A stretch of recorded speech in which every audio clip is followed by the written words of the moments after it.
Il y a un point que nous n'avons pas abordé, c'est celui des nouvelles technologies. Je vais déjà donner le micro à Géraldine. Celui des nouvelles technologies, j'ai vu quelques producteurs ce matin qui l'utilisaient. C'est ce qu'on appelle la technologie du QR code. Alors c'est un mot anglais. En français, dans le texte, enfin, ça veut dire query request. En français, dans le texte, c'est un espèce de petit logo, on dirait quelque chose de pas beau du tout. Et lorsque l'on passe un iPhone, un iPod, enfin tous ces smartphones actuels, vous avez un lien direct sur le site internet. Est-ce que dans vos restaurants, alors maintenant, donc je disais, sur certaines bouteilles, on commence à le voir, ça permet d'avoir soit une petite vidéo, soit de rentrer sur le site du producteur, soit d'avoir quelques informations. Et est-ce que, Géraldine, vous l'utilisez, par exemple, ces QR codes, pour autant que les gens en aient, enfin que vos producteurs en aient, pour les mettre à côté de la carte? Parce que moi, je l'ai vu dans certains restaurants de Bourgogne, sur la carte des vins, à côté, pour le vin qui a un lien, il y a le QR code, donc le client, où on prend son iPhone, on regarde, et on voit, j'allais dire, en même temps qu'on le déguste, la tête du vigneron. Alors moi, je suis pas super d'accord avec tout ça. Déjà, je pense à Tristan, qui est caviste. Alors si aujourd'hui, on met des choses comme ça sur les bouteilles, des gens ne se déplacent plus, on se sert que d'Internet, on a tous les renseignements sans bouger de chez soi, et puis c'est la mort de toutes les caves, de notre métier à nous, parce que les gens ne nous demandent plus de conseils. Je pense que c'est bien de le faire, mais tout en restant assez... Oui, c'est vrai qu'on ne fait jamais l'amour par Internet, quoique. Malgré tout, ça peut être peut-être dans certains cas un plus. C'est-à-dire que ça n'empêche pas que vous, Géraldine sommelière, conseillez vos clients, et puis qu'après, ils voient, par exemple, je sais pas, une petite vidéo du domaine, quelques mots du producteur. Si c'est pour découvrir dans le cet domaine. esprit-là. C'est pas pour suppléer les conseils que vous donnez. C'est comment dirais-je, la différence entre la radio et la télé. Hein, il y a l'image en plus. Après, il faut faire attention à ce qui... Mais c'est vrai qu'une vidéo du domaine, voir rien que le visage du vigneron, du viticulteur... Ou de la vigneronne, des fois. Aussi, hein. Donc, c'est vrai que c'est intéressant. Et puis, mais voilà, il faut que ça reste discret. Et puis, voilà, qu'on n'en fasse pas non plus de trop sur les bouteilles, les étiquettes. Après, ça devient... Sobriété. Sobriété, oui. Benoît, vous qui, j'allais dire, représentez le côté professionnel du vin en organisant des salons, vous pensez quoi de ces technologies modernes? Personnellement, je pense que c'est une bonne chose. C'est vrai que nous faisons partie maintenant de la génération de l'information. Il faut de l'information partout. Je ne pense pas que ça soit vraiment préjudiciable au niveau du restaurant ou du restaurateur qu'on puisse consulter en même temps. C'est vrai que j'ai remarqué, ou on m'a souvent fait remarquer, que quand on déguste un vin dans un restaurant, c'est très difficile après de le retrouver. Il y a même certaines étiquettes d'ailleurs où il n'y a pas tellement de coordonnées du producteur. Alors c'est un peu dommage de déguster d'excellents vins dans un restaurant et de ne pas pouvoir le retrouver par la suite. Donc je pense que ce type d'information, c'est une bonne chose. C'est vrai que maintenant, c'est très facile de se renseigner sur tout. Plus on se renseignera, je dirais, sur les vignerons, pour ma part, je trouve que c'est vraiment une bonne chose. La consommation tend vers la qualité. Je pense que cette information va apporter encore plus de qualité parce qu'on va créer un lien beaucoup plus fidèle entre le client, le consommateur et le vigneron. Je citerai juste un chiffre. Déjà, 70% des ventes de vin sont faites en grande distribution. 70%, plus des deux tiers. Je crois à peu près 20% chez les cavistes. 10%, c'est chez le vigneron en direct ou sur des salons, etc. Je souhaite pour ma part que ce pourcentage augmente, qu'on achète un peu moins en grande distribution parce qu'on achète surtout, comme vous disiez, sur le visuel, une belle étiquette ou une belle appellation. On sait pas toujours ce qu'il y a dedans. Voire une appellation litigieuse dans certains cas. Ou une appellation litigieuse. Des fois sur... Voilà. Donc plus on se renseignera sur le vigneron, sur le producteur, pour ma part, c'est une bonne chose. Géraldine, vous voulez réagir à ce que vient de dire Benoît? Moi, je veux réagir au niveau de la distribution des vins. C'est vrai qu'aujourd'hui, les clients, ils veulent pas s'embêter. Si aujourd'hui, on en est là au niveau des pourcentages, c'est parce qu'ils vont au magasin, ils prennent une bouteille. Aujourd'hui, ils n'ont pas le temps, quoi. J'allais dire aussi d'une manière plus prosaïque, on est dans un petit appartement, on n'a pas de cave, On n'a pas bien de cave, souvent. bien sûr. Ou alors on a des caves dérobées. Voilà, exactement. Donc, c'est vrai. Moi, que j'ai effectivement beaucoup d'amis qui disent, ben, tiens, ce soir, je vais manger dans la famille ou ailleurs, ou je fais un plat, c'est dimanche. Il descend à la cave, à la cave sans Triovino, hein, à 18, 19, 20 heures, il prend un flacon ou deux, voilà. Il achète une bouteille, il consomme. Et encore, c'est bien s'il descend à Triovino au lieu d'aller à... Hein. Oui, il n'arrive pas à bonne heure le matin, parce qu'il a un autre métier, nous a-t-il dit. Et c'est vrai, on va en parler. Mais le soir, je confirme que du haut de mon bureau, je vois que Tristan est souvent allumé. Souvent allumé, c'est facile pour moi l'enchaînement pour faire des dégustations. Dans vos métiers, que ça soit dans un restaurant ou que ça soit dans une cave, est-ce que de plus en plus, des gens vous demandent d'organiser, soit pour des petits groupes de salariés d'une même entreprise, soit pour des petits groupes de passionnés, et j'en connais, est-ce qu'ils vous demandent d'organiser des sélections de vins? Et si oui, selon quels critères, Géraldine et Tristan, dont c'est l'une des activités? Alors oui, énormément. On a beaucoup... Vous avez un endroit qui s'y prête en plus, Géraldine, nous, autour de cette table d'hôtes qui est merveilleuse. On est situé en plein cœur de la Téclide, donc c'est vrai qu'on a beaucoup d'hommes d'affaires. Téclide, pour ceux qui ne sont pas de Lyon, c'est la zone qui regroupe les entreprises performantes, Limonest, Dardy, Écully. Donc il y a beaucoup de chefs d'entreprise qui ont des associations, des groupes, enfin ils se regroupent 1 à 2 fois par mois. Et c'est souvent ces personnes-là qui nous demandent de faire des dégustations en petit comité, 9, 10, 12 personnes maxi. Et ensuite, donc moi j'attaque tout simplement par une petite connaissance, simplement leur apprendre à déguster un vin avec une fiche de dégustation comme on a à l'école, sans en faire trop, parce que c'est vrai qu'ils veulent apprendre vite, mais sans en avoir plein la tête non plus. Ils veulent survoler tout ça. Et ensuite, on leur fait un petit menu dégustation que le chef met en place, et puis nous, on accorde les vins. Et c'est vrai que c'est une grosse demande aujourd'hui. Nous, ça fonctionne très bien. On essaye de faire un repas dégustation par mois où on met en avant une région. Donc ça peut être l'Alsace, la vallée du Rhône, la Bourgogne. Et puis... Je vais vous en faire parler de l'Alsace. Et puis, on va chercher les mecs qui s'accompagnent. Vous pouvez dire une fois le mot Beaujolais? Beaujolais. Encore une fois? Beaujolais. Encore une fois? Beaujolais.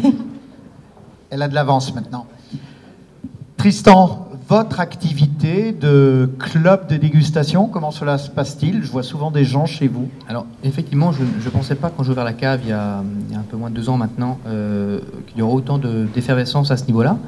Et donc, j'ai énormément de demandes pour des cours de dégustation, des cours d'œnologie, principalement sur de l'initiation, c'est-à-dire essayer de mettre en un petit peu de faciliter la dégustation d'une manière ludique, conviviale, aller vers le vin d'une manière simple, notamment en remettant un petit peu, en se rapprochant des gammes aromatiques, le toucher en bouche, l'articulation en bouche, et c'est vrai que ça fonctionne de plus en plus, de bouche à oreille. Je pense qu'à moyen terme, je serai amené à ne faire quasiment plus que ça. Voilà, puisqu'il y a beaucoup de demandes, que ce soit en anglais, en allemand, pour des structures. Oui, alors l'allemand, je pense qu'il y a un problème. Un problème. Vous n'avez pas la chance d'avoir un chef de qualité comme Laurent Bouvier qui vous fait des petits plats. Alors vous faites comment? Non, vous avez coupé du saucisson de chez Colette Sibilla? Ah, je l'ai déjà fait, oui. C'est vrai, c'est délicieux. Saucisson ou d'autres choses également, hein? Non, je travaille avec un traiteur qui est MOF également. Chevalier? Le Chevalier. Le Chevalier, oui, vers la place de la République. Voilà, qui fait vraiment des petits plats en fonction du thème de la soirée, puisque je fais aussi beaucoup de soirées à thème. Et ça fonctionne très bien. Voilà, on a vraiment un rapport chef-sommelier, j'ai pu garder. À l'occasion, tester les petits plats de Laurent Bouvier?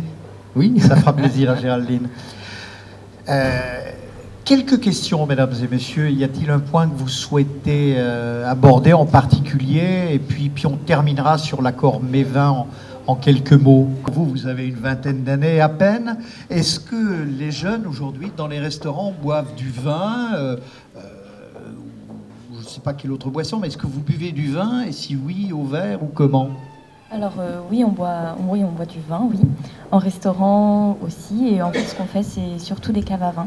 parce que c'est très intéressant aussi, donc on boit au verre. Et vous le faites comment, ces caves à vin? En groupe, des bandes de copines, de copains, ou par des amis de la famille? Par des amis surtout, et puis on se fait conseiller quel bar à vin, pour boire quel vin exactement, ce genre de choses, c'est super intéressant. Très bien, merci. Et vous voyez que c'est intéressant de voir cette approche qui est à la fois modérée et qui est à la fois très professionnelle. Et je pense que ça ne déplaira pas à notre ami Benoît Escoffier. On avait dit qu'on ferait 13 heures. Alors je suis vraiment désolé, je prie de bien vouloir nous excuser pour Fabrice Sommier. Il est réellement perdu ou il s'est peut-être trompé de gare ou je sais pas quoi. Un mot sur l'accord Mévin et puis nous conclurons. Pour vous, comment définissez-vous l'accord Mévin? Est-ce qu'il y a des stéréotypes ou est-ce qu'il faut en sortir? Non, je pense qu'il y a des règles à ne pas négliger, des règles simples, hein, quels que soient les plats, quels que soient les vins. Allez, le blanc avec le poisson, c'est un stéréotype? Oui, c'est une idée, oui, c'est une idée assez. Dans 80% des cas, ça fonctionne très bien et c'est vrai que. Le rouge avec le bœuf? Voilà, on ne se trompe pas. Hein. Après, c'est vrai que sortir un petit peu des fois des sentiers battus en proposant autre chose, c'est quand même intéressant. Ça nous permet de grandir et de goûter de nouvelles choses. Moi, c'est vraiment ce qui me séduit dans le vin et dans les plats. Benoît Escoffier, le consommateur, cette fois, accord Mévin, vous avez des a priori, des préjugés? Ah non, moi je suis ouvert. Connaissant, je pense pas. Je suis ouvert à tout, mais effectivement, il y avait les stéréotypes rouges avec la viande et blanc avec le poisson, et encore blanc. Il y a des blancs secs, il y a des blancs liquoreux. Il y a des blancs d'Alsace. Et du moment que c'est blanc, ça va bien avec le poisson. Bon, tout va pas effectivement avec le poisson, mais c'est vrai que moi je suis plutôt tenté par un Gewürz en vendange tardive avec voilà. un poisson. Je suis plus tenté par des découvertes effectivement où vous avez des vins d'Anjou qui vont très bien également avec du poisson. Vous avez des blancs même liquoreux qui vont très bien avec un bleu en fromage. Bon, il y a différentes choses. C'est vrai qu'il faut essayer de sortir. La cuisine évolue énormément. Les plats sucrés salés, ça évolue aussi. Je pense qu'on peut faire également la même chose avec les vins et chercher ses propres accords. Des fois ça marche, des fois ça marche pas. Mais à force d'essayer, on finit par arriver à trouver des accords qui sont très intéressants. Géraldine, votre approche accord Mévin, stéréotype, découverte, stéréotype, découverte. Aujourd'hui, c'est à nous de prouver aux clients qu'on peut accorder un Saint-Nicolas de Bourgueil avec un dos de cabillaud ou un vin. Enfin, avec la cuisson du dos de cabillaud chez vous, translucide, chaud à cœur, là, on se trompe pas. Hein. Voilà. Mais c'est vrai que c'est à nous d'apporter tout ça et de faire découvrir plein de nouveautés, de nouveaux vins, de nouvelles appellations sur des produits qu'on ne peut des fois pas cuisiner chez nous. Certaines personnes cuisinent pas le poisson chez eux. Voilà, donc à nous de leur faire découvrir tout ça. Alors, on va faire dans le sens inverse, mais en commençant par vous. Donc, est-ce que vous avez encore une question ou une réflexion, hein, messieurs, mesdames Je ne pense pas qu'on ait été le plus complet possible, mais je crois qu'on a permis avec ces... Ah, ça nous fait plaisir. Et c'est d'autant plus intéressant que je crois, mademoiselle, vous êtes commerciale dans le monde du vin. Exactement. Et en fait, j'avais une question, c'était pas tellement sur le pacing, c'était plutôt sur la contre-étiquette. Quelles sont les informations que les cavistes, que les restaurateurs peuvent attendre pour aider leur clientèle et pour pas non plus les déstabiliser dans leur métier de conseil? Entre ce qui est obligatoire de par la loi et ce que l'on rajoute le roman parfois, voilà. Voire même 2 pages dépliées dans certains cas, voire des étiquettes en braille. Voilà, aussi. On ne pense à personne en Vallée du Rhône. Non. Qui veut répondre Tristan, déjà? C'est une opinion strictement personnelle, bien évidemment, mais je trouve qu'une étiquette épurée, une contre-étiquette épurée de la même sorte, est en général ce qui convient le mieux dans une belle table, dans un restaurant opulent ou même dans une cave à vin, puisque ensuite c'est le travail du caviste, du sommelier ou du responsable des vins dans l'établissement de faire un petit peu la promotion du vin. Et je trouve que c'est pas au vigneron d'essayer de chercher d'une manière ou d'une autre une manière de promouvoir son vin grâce à son étiquette. Je trouve qu'une étiquette simple, avec des données précises, peut-être juste une information sur le cépage, bien sûr en respectant la zone de production, voilà, mettre en avant le millésime. Oui, ça c'est l'aspect de la loi. Voilà, ça. le côté très simple, à mon sens, me semble largement suffisant. On voit beaucoup trop de choses maintenant, des idées de plats, enfin, des choses qui sont des fois un petit peu strictes, et je trouve que c'est un peu sectaire, c'est dommage. Rester sur quelque chose de simple, à mon sens, c'est beaucoup plus intelligent. Voilà. Chez vous, mademoiselle, je montre les caméras, chez vous, mademoiselle, déjà, quelle région viticole vous commercez? Le Beaujolais. Très bien. Alors, quelles sont les préoccupations qu'ont les producteurs, les vignerons que vous commercez? Quels sont leurs souhaits? Ils ont envie d'avoir de jolies étiquettes, ils veulent raconter une histoire, ou tout simplement, ils veulent mettre le minimum? Alors en Beaujolais, il y a différents cas. Il y a des habillages quand même très très traditionnels. On a encore tout ce qui est parchemin, etc. Après, le vigneron ne sait pas forcément justement quoi mettre sur son habillage, et il faut aussi, à mon avis, savoir s'adapter à son public. J'imagine qu'en grande distribution, il vaut mieux avoir des informations sur l'étiquette pour pouvoir choisir son vin.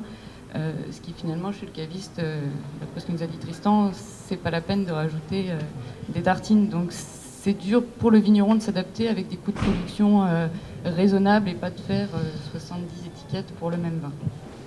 Oui, et puis vous parliez de grande distribution. Je crois que souvent en grande distribution, c'est l'étiquette qui flash à première vue et qui interpelle. J'ai rarement vu des gens avec un iPhone sur les QR codes dans la grande distribution, ni lire en corps 6, c'est-à-dire en tout petites lettres, l'histoire du vin derrière. Quoique, souvent les gens font appel à des imprimeurs, hein, on en connaît du côté de Belleville ou à d'autres endroits, chez Roilet à Beaune, et puis qui font conseil également dans l'étiquette. Bien. Michel, on ne va pas terminer le débat puisque je crois que Fabrice Sommier arrive enfin. Donc je pense qu'il va pouvoir participer au moins à la fin du débat. Fabrice Sommier, un jeune garçon plein d'espoir, meilleur ouvrier de France, chef sommelier du groupe Georges Blanc. Alors le groupe Georges Blanc, en quelques mots, c'est bien entendu le restaurant de Georges Blanc à Vona dans l'Ain, qui est triplement étoilé, mais ce sont aussi des brasseries, c'est aussi l'auberge à Vona, et puis c'est plein d'autres choses. Puis pour la petite histoire, on le disait tout à l'heure, Georges Blanc a quelques vignes asées de chardonnay. On ne va pas refaire la conférence, mais ce que je souhaiterais qu'apporte Fabrice Sommier sur le fond du thème de ce débat, à savoir comment choisit-on une carte dans un restaurant. Alors pour vous, c'est à la fois plus facile parce que vous êtes intégré à ce restaurant. Enfin, quand je dis ce restaurant, c'est le groupe Georges Blanc, hein, puisque vous faites la sélection également pour les autres restaurants. C'est donc à la fois plus facile parce que vous êtes intégré, mais peut-être plus difficile pour les problèmes d'emploi du temps ou autre. Comment définissez-vous la sélection d'une carte dans un restaurant, Fabrice? Bonjour à tous, excusez-moi encore, je suis vraiment désolé, j'aime pas du tout être en retard, donc ça me peine un petit peu. Surtout que vous avez un train à 14h. Hein. Ouais, mais je vais décaler peut-être un peu. Et en fait, tout d'abord, bon, vous avez sûrement parlé des cartes des vins. La première approche qu'il faut avoir, c'est bien les paramètres les plus importants, c'est comprendre où on est, dans quel type d'établissement, quel type de cuisine va faire le chef, et afin de pouvoir mettre en adéquation sa cuisine, trouver les vins qui vont avec. Et ça, c'est pas forcément, c'est la première chose à laquelle il faut penser, c'est dans quelle vous pouvez faire la plus belle carte des vins du monde, mais si elle ne va pas avec la cuisine du chef, à un moment ou un autre, vous allez aller droit dans le mur, vous allez vous faire plaisir qu'à vous. Il faut surtout pas oublier avant tout, c'est que quand on fait une carte des vins, on la fait pas que pour soi, on la fait aussi pour les autres et on la fait pour ceux qui vont boire les vins. Donc il faut essayer de comprendre un petit peu, avoir une philosophie. Il y a des gens qui vont utiliser les thèmes, qui veulent faire que des vins nature, d'autres qui veulent faire que des vins blancs, que des vins rouges, que des Loirs, que des vallées du Rhône. En fait, il faut effectivement, une fois qu'on a pris tous les paramètres et qu'on a réfléchi à tous ces paramètres-là, ben, il faut... il y a un vecteur aussi économique important. Et puis, une fois qu'on a fait ça, il faut, avec ses propres convictions, aller partout, se promener dans le vignoble, aller déguster, et puis voir à ce moment-là qu'est-ce qui peut effectivement vous séduire, qu'est-ce qui vous apporte du plaisir. Et c'est d'abord comme ça qu'on va créer une carte des vins. Alors moi, j'ai la chance d'avoir une très grosse carte des vins. mais c'est à double tranchant. C'est pas forcément la course aux références sur une carte des vins. Ça peut être marrant quand on veut être au Guinness Book, mais c'est pas aussi excitant que ça. Moi, je préfère des cartes des vins un petit peu plus concises où il y a des jolis choix et où on se fait plaisir avec des bons rapports qualité-prix, plutôt que des grosses cartes des vins où on va avoir beaucoup de vins, mais qu'au bout d'un moment, on s'y perd un peu. Donc ça doit être particulièrement intéressant, votre mission, lorsque vous établissez les cartes des vins des brasseries gourmandes de Georges Blanc. Voilà, alors l'idée aussi, c'est de savoir s'il y a quelqu'un pour vendre le vin dans le restaurant ou pas. Parce que ça, on n'en a pas parlé, c'est facile c'est facile si vous avez un sommelier qui puisse parler du vin. Vous allez d'abord avoir plus de chances de vendre plus de vin, et puis un vecteur économique important, c'est si vous vendez plus de vin, vous aurez un chiffre d'affaires plus important, et le vin étant générateur de marge souvent plus intéressante, votre entreprise sera plus florissante. Mais il faut savoir si vous avez quelqu'un qui sait vendre du vin dans votre restaurant. Si ce n'est pas le cas, parce que tous les restaurants n'ont pas de sommelier, c'est dommage, mais tous les restaurants n'ont pas de sommelier, et il faut choisir des vins dont vous êtes sûr. Il faut aussi choisir des vins qui sont des valeurs refuges, qui puissent fonctionner vraiment, et que les gens prennent beaucoup de plaisir à les déguster, et qui puissent les choisir sans pour autant qu'on soit sur des choses très connues. Je vais prendre un exemple facile. On est effectivement dans une très belle région, entre le Beaujolais et la vallée du Rhône, mais on peut avoir aussi des vins d'une autre région, pas connus, mais qui sont de belle qualité, où le client qui va la boire va se faire plaisir. L'Alsace ? L'Alsace, la Loire, la Bourgogne. Il paraît qu'ils font du vin en Alsace aussi, mais on parlait que des vins français. Il n'y a pas que les cigognes. Hein. On avait dit qu'on parlait que des vins français. Mais un bake-off de cigogne au vin blanc de là-bas, c'est bien. Il paraît que c'est pas mal. Mais non, pour être sérieux, c'est vrai qu'à un moment, il faut bien comprendre ce paramètre-là, qui est un paramètre de dire est-ce que vous avez quelqu'un qui va savoir vendre le vin. Parce que la passion, nous, on peut vous trouver les meilleurs vins, on peut vous trouver il faut qu'à un moment, les gens ils boivent les bouteilles, quoi. Il faut qu'ils se fassent plaisir dans l'approche du vin qu'ils vont avoir. Et pour ça, c'est pas toujours évident. Quelquefois, même à force de goûter, on est sûr que ce vin-là va bien fonctionner, qu'on sait que ça fonctionne très bien avec le plat. Et puis, les 2-3 premiers clients qui on le fait goûter, ils accrochent moyennement, quoi. Donc, il faut aussi savoir se remettre en question dans nos talents, entre guillemets, de dégustation, parce qu'on goûte beaucoup et souvent, donc, ce qui fait que quelquefois, on va trop vite et qu'il faut revenir des fois aux fondamentaux. Et qu'il faut à ce moment-là se poser les vraies questions. Et les vraies questions, c'est d'abord qu'est-ce qui va faire plaisir aux gens. On fait un métier de bonheur, on est des marchands de bonheur et de plaisir. Et la vraie question qu'il faut se poser, c'est qu'est-ce qui vous fait plaisir. Vous savez, moi, la première chose que je dis aux jeunes qui travaillent avec moi ou aux sommeliers en règle générale, c'est cette question qu'il faut savoir poser, parce que vous pouvez pendant des heures et des heures parler d'un vin, d'un joli Riesling sur des huîtres. Si le client vous dit au bout du compte qu'il est allergique au vin blanc, vous avez perdu les 5. Non, parce que les huîtres, il les a choisis généralement. Mais le client qui choisit une douzaine d'huîtres et qui veut boire un vin rouge, il faut d'abord lui demander ce qu'il a envie de boire avant de lui proposer un blanc. Tout d'abord parce que vous montrez un intérêt supplémentaire pour votre client, et en même temps, vous êtes en plus à même à pouvoir lui répondre de ce qu'il faut par rapport à ses envies, ce qu'il faut consommer. C'est ça l'accord mets et vins. L'accord mets et vins, c'est pas l'autosatisfaction d'un sommelier, d'un cuisinier. Hein. Quelles sont, Fabrice, les premières questions que vous pose un client, parce que vous êtes bien souvent en salle, évidemment, quelles sont les premières questions qu'il vous pose, qui plus est dans ce genre d'établissement triplement étoilé, donc de haute gastronomie? Moi, j'ai la chance d'avoir une stature qui me permet, quand j'arrive à la table, c'est vrai que ça calme un petit peu. Et que stature, vous voulez dire en physique, bon point, non? Physique, voilà. Pardon. Vous savez, les gros n'ont pas toujours besoin de sourire, les maigres, c'est constamment une obligation. Donc, Raymond Barre disait... Un gros est gentil au prime abord. Raymond Barre disait, quand les gros... Attendez voir comment c'était. Quand les maigres meurent... Les gros maigrissent, les maigres meurent. Les maigres meurent, voilà. Mais en fait, moi, la première chose à toutes les tables où je vais aller, et où je prends les commandes, où je discute avec les gens, la première chose, c'est... bonjour, ça va, hein, vous avez choisi ça, ça vous fait plaisir. Et de quoi vous avez envie aujourd'hui? Qu'est-ce qui vous fait plaisir? Qu'est-ce qu'on boit aujourd'hui? Allez, qu'est-ce qui vous tente? Et puis, une fois qu'on va avoir discuté de ça, je vais choisir pour eux ce qu'il faut. Préoccupation tarifaire de la part des clients ou moins dans ce genre d'établissement? Si, bien sûr, il y a toujours une préoccupation tarifaire. Même le plus riche des hommes sur la Terre a toujours une forme de préoccupation tarifaire. Mais après, à force de faire ce métier, il y a une forme de psychologie importante. Et vous sentez quand le client veut dépenser beaucoup, quand il veut dépenser moins. Quand il veut en mettre plein la vue à ses clients. Voilà, ou quand il choisit des appellations un peu d'exception, mais qui veut rester dans les premiers prix des grandes appellations. Mais moi, je vais toucher du bois parce que, bon, jusqu'à présent, j'ai eu une seule fois dans ma vie de sommelier où j'ai fait une erreur de jugement. C'est il y a très longtemps, enfin, j'étais beaucoup plus jeune, où j'ai mis un vin qui paraissait trop cher par rapport. Mais sinon, au contraire. Et puis, moi, je suis un petit-fils de paysan. Et je le revendique énormément. Et il y a une chose que mon grand-père m'a toujours appris, lui était vraiment l'homme de la terre, il me disait toujours, quand un de tes clients veut dépenser 100, fais-lui dépenser 95.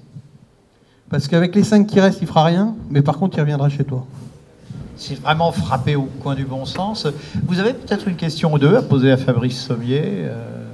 Messieurs, vous qui êtes dans la restauration aussi.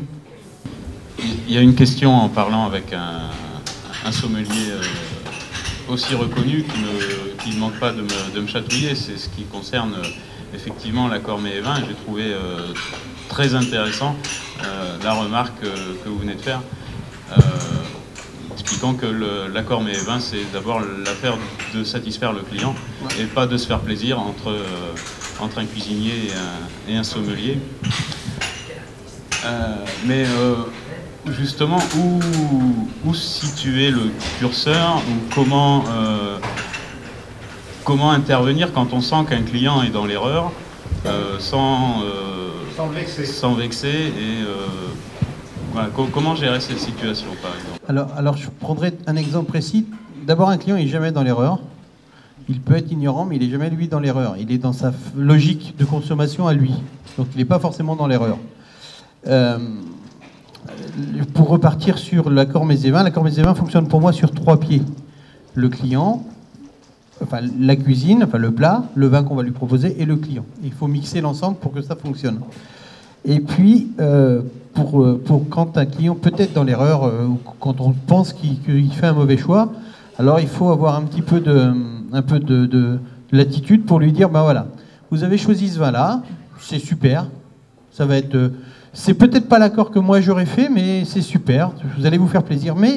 Et puis au moment où il va commencer à manger son plat, venir avec un verre de ce que vous auriez pu lui proposer, ou dans l'esprit, hein, parce que si vous lui proposez un Montrachet, vous n'avez pas ouvert une bouteille de Montrachet pour faire un verre, mais dans l'esprit de ce que vous lui auriez proposé, lui dire, tenez, écoutez, ça me fait plaisir de vous l'offrir, je vous laisse le goûter, et puis vous allez me dire lequel des deux vous avez préféré.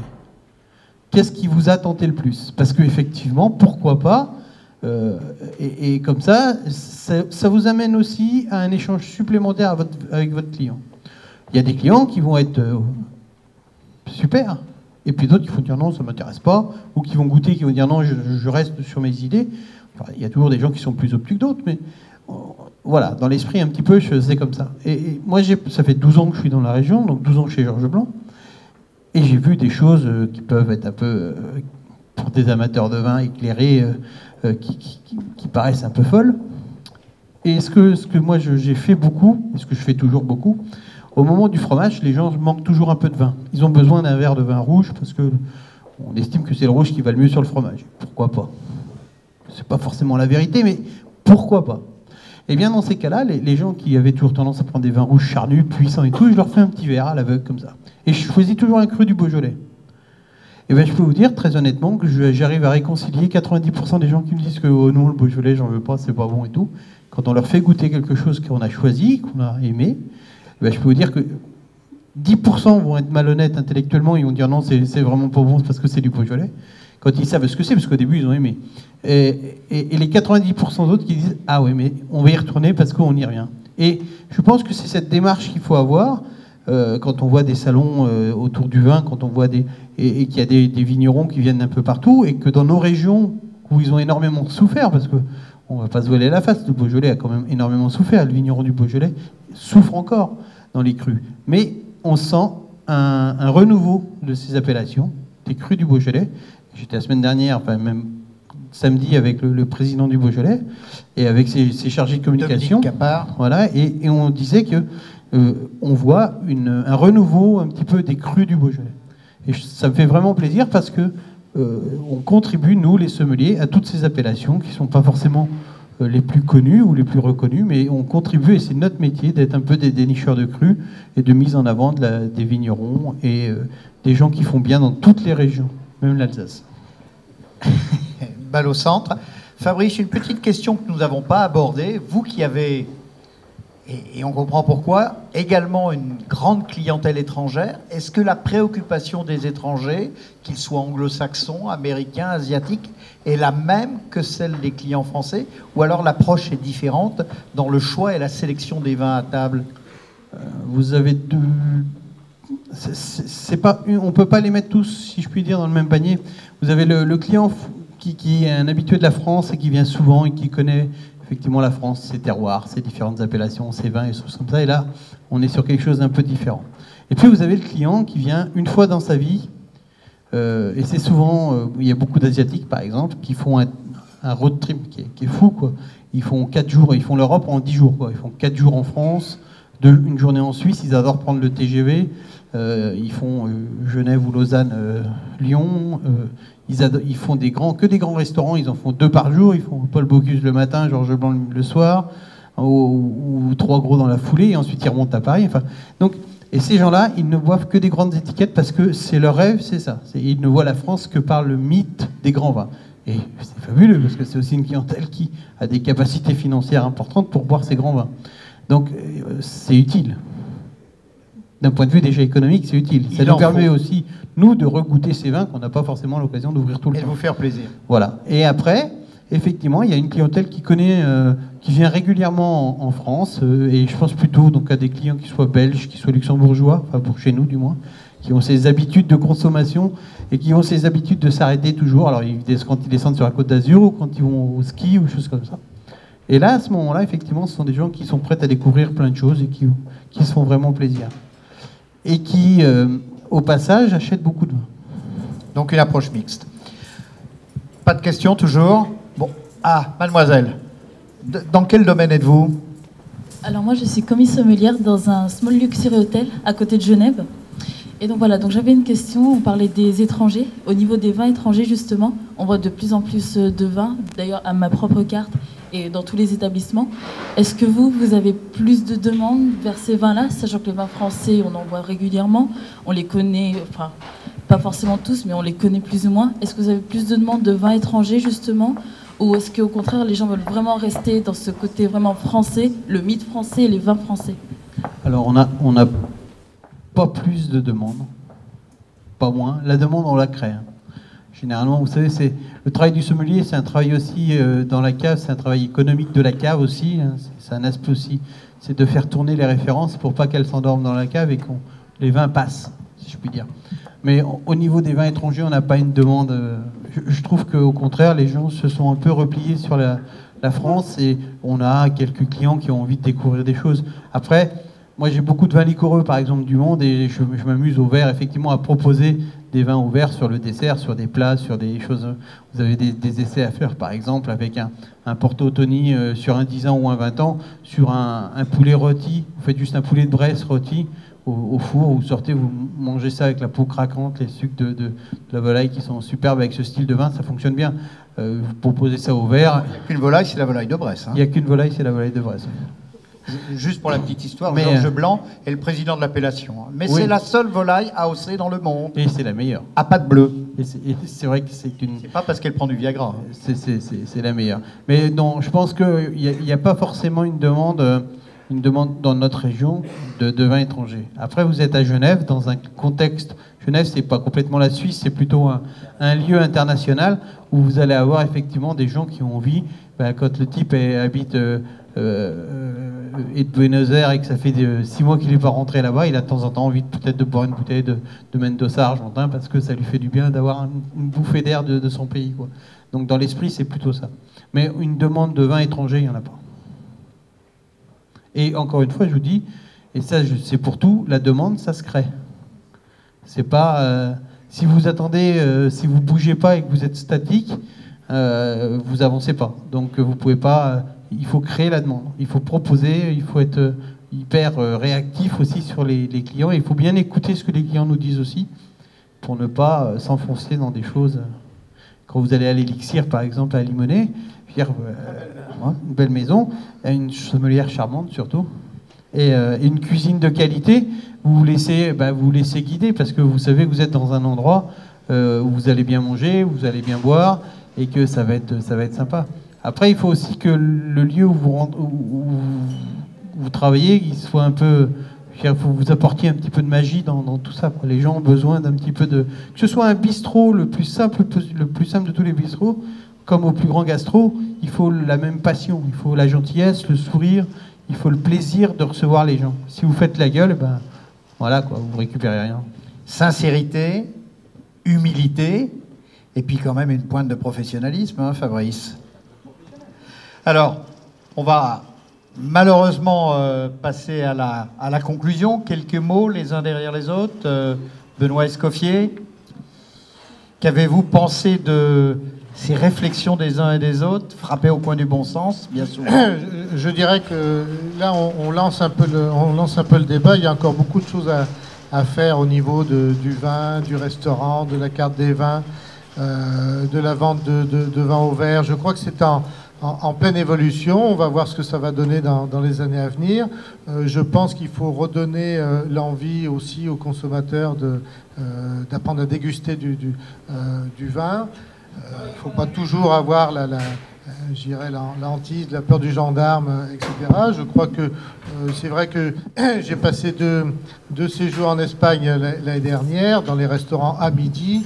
Tout le monde avait un verre de vin, le soir aussi. Il y a des bistrots, il y a beaucoup de bars à vin d'ailleurs, notamment à Madrid. Je pense qu'on peut faire aussi la même chose en France, sans pour cela générer des accidents de voiture. Donc il faut apprendre à déguster bien, c'est-à-dire peut-être boire un peu moins, mais boire du bon vin, et Dieu sait s'il y en a en France, comme également à l'étranger. Donc si j'ai bien compris, on remplace le coyote par un éthylotest? Humour. Ça va venir, c'est prévu. Alors Géraldine, il y a un moment qu'on n'avait pas entendu votre douce voix. Merci Michel. Donc moi je pense qu'il faut continuer sur les salons comme vous le faites Monsieur Escoffier, puis nous donner envie de venir à ces salons, de nous permettre de découvrir des bons petits vins, des vins de pays, des vignobles qu'on ne connaît pas forcément. Et puis c'est grâce à des personnes comme Fabrice aussi qu'on a envie de continuer notre métier. C'est lui qui vous coach un peu dans le monde de la sommellerie, je crois avoir compris, hein? Oui, avec plaisir, et j'en suis très et heureuse. C'est pour ça que vous avez remporté en 2010, voilà. Nous l'avons dit tout à l'heure, le concours international franco-québécois Divin Défi. Oui, à Châtillon-sur-Chalaronne, exactement. Et ça aura lieu, le 30 et 31 mars, toujours 2012. 2012, voilà. À Châtillon-sur-Chalaronne pendant 2 jours. Si vous avez, ou vous-même, ou des amis sommeliers, ou jeunes, moins de 24 ans au 1er janvier qui veulent concourir, voilà, n'hésitez pas. Tristan, vous allez nous parler de l'Alsace en conclusion, comme ça on sera quitte. Bon, je crois que j'ai déjà fait quelques délicieuses petites pirouettes à ce niveau-là. Hein. Je pense que l'Alsace, venez me voir à la cave pour que je puisse vous en parler plus simplement. J'ai pas vu de cigogne dans votre cave encore. Non, on est en train d'y penser là. Voilà. Incessamment sous peu. Pour le printemps, c'est prévu. Un petit nid au-dessus de la cave, c'est prévu, bien sûr. Non, je voulais Alors votre conclusion? 2 choses simples. Évidemment, faire attention dans la sélection des vins en amont, ça c'est primordial, notamment dans la dégustation, le choix des vins. Et surtout, ensuite, écouter son client, suivre son client, tout en lui apportant de temps en temps un petit peu de dynamique et une originalité, mais écouter son client et lui faire plaisir. Voilà. Ça, c'est vrai pour tout type de restauration, pour tout type de commerce d'ailleurs.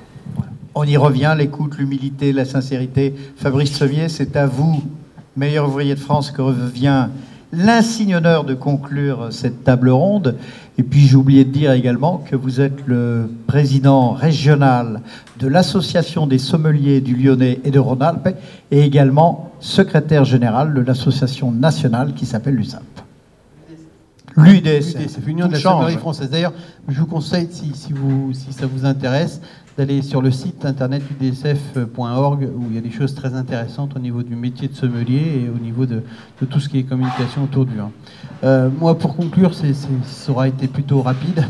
Je dirais que, avant tout, tous ces endroits magiques où on peut découvrir ou redécouvrir le vin, tous ces endroits où on peut rencontrer des amoureux du vin, il faut les garder.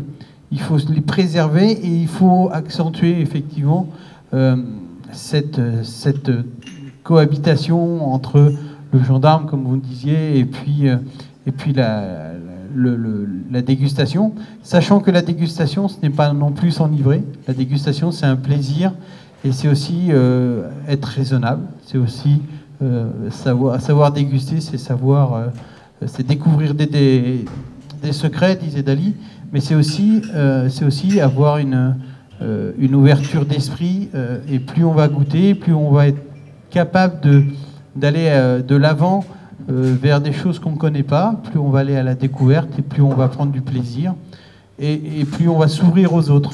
Donc ça veut dire que quand on fait quelque chose pour soi et puis qu'on ne le garde que pour soi, quelque part, on part avec. Mais quand on fait quelque chose pour les autres et qu'on s'ouvre aux autres, je crois qu'il y a une grande communauté qui existe et qui se partage justement ces idées-là. Alors bien sûr, il y a Internet où on voit beaucoup de choses super et puis beaucoup de choses très moches, surtout sur le vin.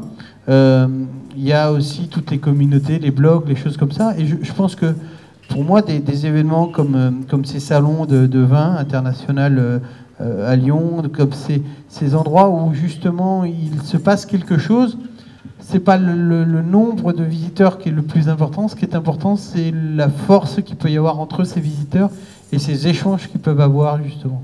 Et une table ronde autour du vin, dans une période où on est quand même dans une société hygiéniste, où on veut absolument plus maintenant, on a le droit de proposer du Red Bull à nos enfants, mais dès qu'on parle de vin, on va aller grossier, s'il vous plaît. Mais dès qu'on parle de vin, on va aller en prison. Et je pense que, bien sûr, qu'on est dans le monde de l'économie, on est dans le monde du virtuel, on est dans le monde où en ce moment, on se pose tous, bien sûr, plein de questions, parce qu'il y a des élections, parce que de toute façon, on se posera toujours... la fin du monde le 21 décembre. Voilà, on se posera toujours plein de questions. Mais est-ce qu'on peut pas revenir plutôt aussi sur des vraies valeurs, des vrais sentiments, qui sont effectivement une forme de fraternité, une forme d'amitié, et le vin est c'est fabuleux liant, c'est que ça réunit les hommes, et les hommes de toute région et de toute religion. Le vin est vraiment quelque chose... Pas toute religion, pas toute, hein. Si, toute religion. Après, ils boivent dans certaines salles où on ne peut pas les voir, mais je veux dire, ça réunit les gens qui sont passionnés, et le vin est un vecteur commun d'amour et de partage. Et je veux dire que je terminerai là-dessus en disant que plus on s'ouvre aux autres vers la dégustation et plus on prend du plaisir à discuter avec les gens, plus on apprend et plus on s'enrichit. Merci Fabrice Sommier pour ce beau moment de partage. Merci à vous, mesdemoiselles, mesdames, messieurs, de votre attention qui, je crois, a été soutenue, même si vous n'étiez pas très bavard, quoique les questions étaient intéressantes et pertinentes. Merci à Benoît Escoffier qui est à l'origine de cette table ronde, qui est également à l'origine de la deuxième édition du Salon professionnel international des vins de Lyon, Vinivens. Merci à Géraldine Carré, Elixir à Limonest. N'oubliez pas, une table à retenir. Merci à Fabrice Sommier, qui, je pense, était le premier peiné de n'avoir pas pu assister totalement à cette table, mais c'est la vie. Et puis, enfin, merci à Tristan Riegenbach. Fabrice Sommier, pour ceux qui ne veulent pas aller jusqu'à Vona parce que c'est trop loin, l'Espace, la brasserie L'Espace, en face de la gare des Brotteaux. Un tout petit peu plus loin, la nouvelle brasserie L'Embarcadère à Jassan-Riotier, une très très belle table. Et puis sinon, à Bourg-en-Bresse, à Vona et tout ça. Donc Fabrice Sommier. Et puis Tristan Riegenbach, la cave Trio Vino, lui qui nous vient d'Eguisheim. Et j'ai bien compris qu'il y a des vins en Alsace et de très beaux vins. Il n'y a pas que des cigognes, qui est rue Childebert, à côté de la place de la République. Mesdames et messieurs, merci, belle journée, bon salon, découvrez, il y a des choses assez exceptionnelles. Et puis, buvez, faites-vous plaisir et soyez raisonnables. Bonne journée, bon appétit et bonne dégustation. Suddenly I found you on my left.